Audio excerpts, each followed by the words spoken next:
Bapak,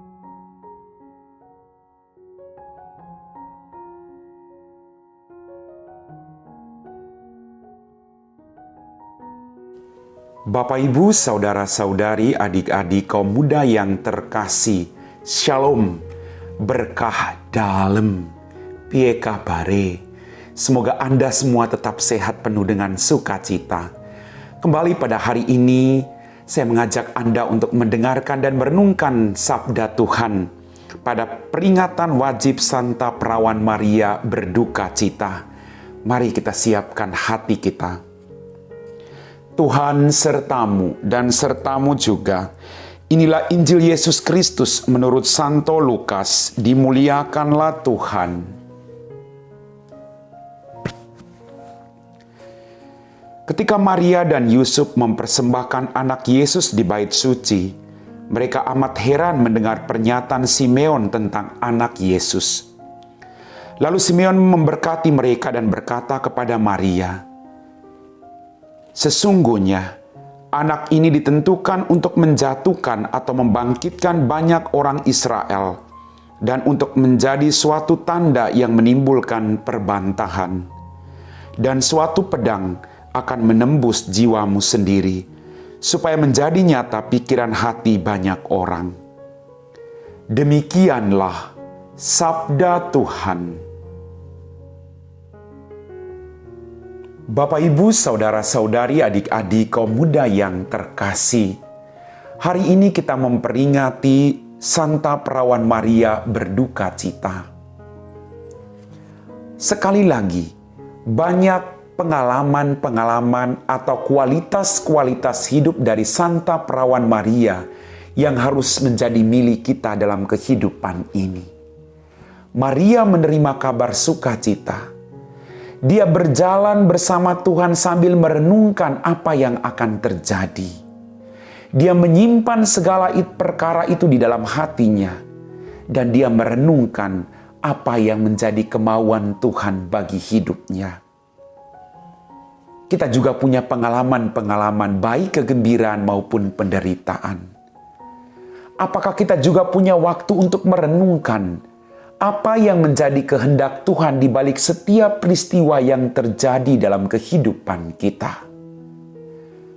Tuhan selalu memberi pelajaran yang baik bagi Anda dan saya dalam setiap pengalaman hidup kita, dalam kegembiraan maupun dalam penderitaan.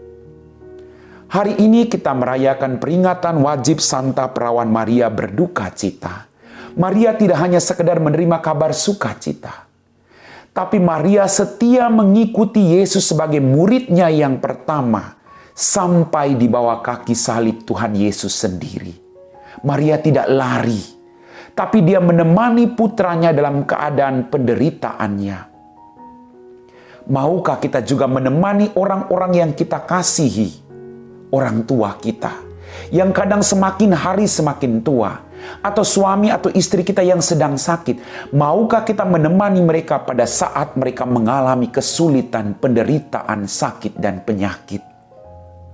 Kita belajar dari sikap kesederhanaan Maria, sikap sabar yang dimiliki Maria. Maria tetap setia sekalipun dia mengalami penderitaan yang begitu hebat.